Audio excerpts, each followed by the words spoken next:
D'accord. Donc on a compris que vous n'auriez pas utilisé ce chiffre et que d'habitude vous ne les utilisiez pas. Et que donc manifestement c'est un chiffre surestimé pour vous, c'est ce que j'en tire comme conclusion. Monsieur Ciotti. Ne vous inquiétez pas, ça va venir.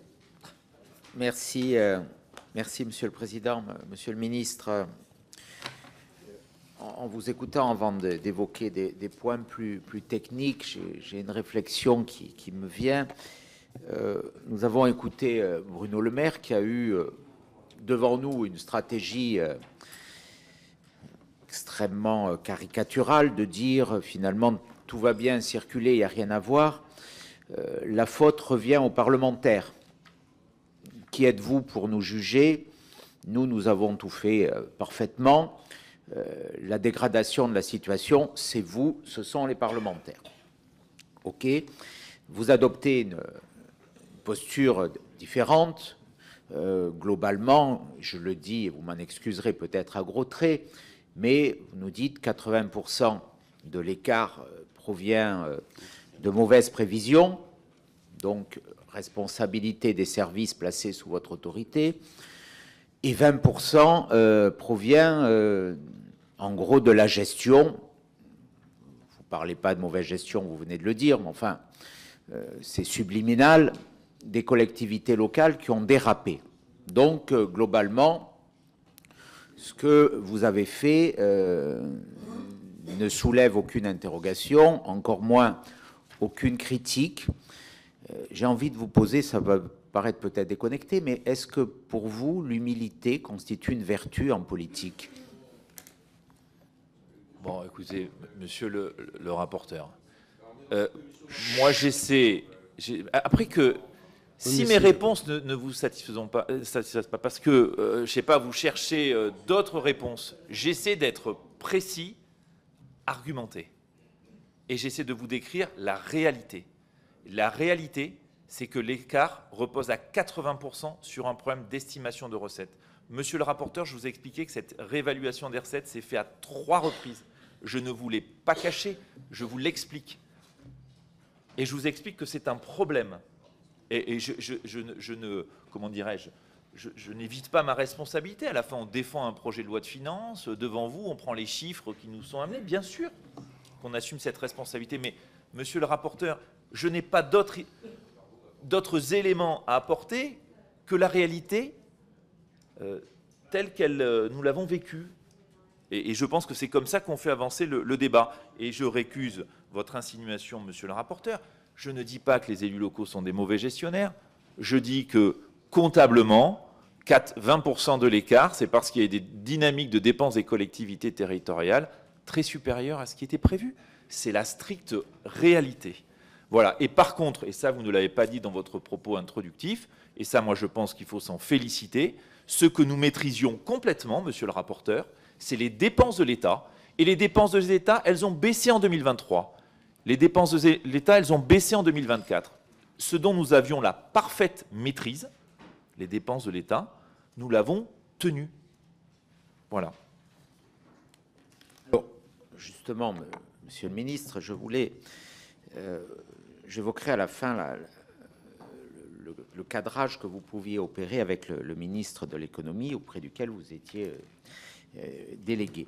Mais je voudrais vous interroger sur une note. Vous nous avez fait tout à l'heure la chronologie des notes et en indiquant que les premières notes d'alerte en 2023, évoquant une dégradation des recettes, la première intervient le 30 octobre. Or, nous avons une note du 11 juillet 2023 que le ministre de l'économie nous a dit ne pas avoir eu connaissance, qui est adressée au ministre, qui est signée par Emmanuel Moulin, directeur général du Trésor, le 11 juillet 2023, qui évoque la dégradation du solde public de 5,2% du PIB en 2023, contre respectivement 4,9%. Donc, il y a une première note d'alerte. Bruno Le Maire nous a dit n'en avoir jamais eu connaissance. que nous avons en possession, ça change la chronologie que vous avez évoquée. Ce que ça veut dire que cette note intervient 2 jours après, quelques jours après le deuxième tour des élections législatives, après la période électorale.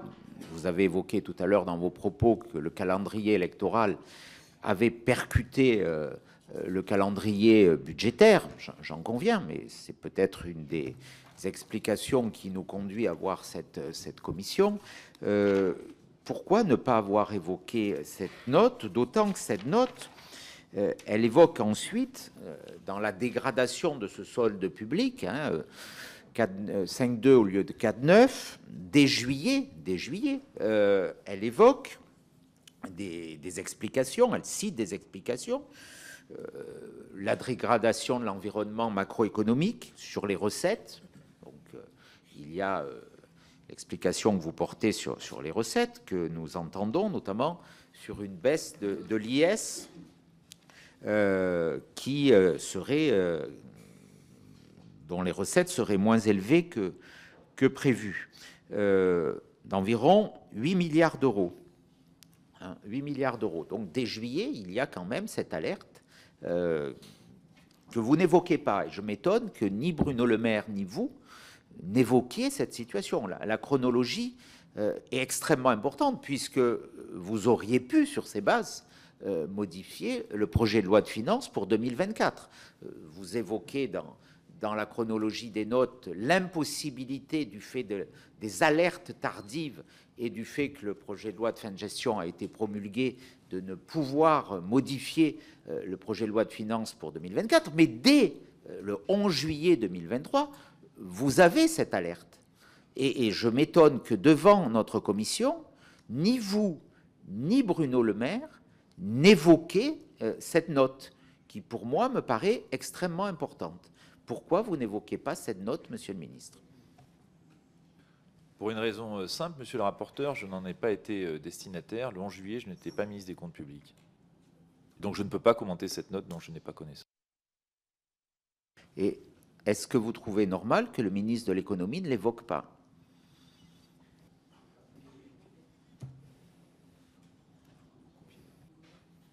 Je n'ai pas, encore une fois, à commenter une période dans laquelle je n'étais pas ministre des Comptes publics. Le 11 juillet, je n'étais pas ministre des Comptes publics. Et quand vous devenez ministre,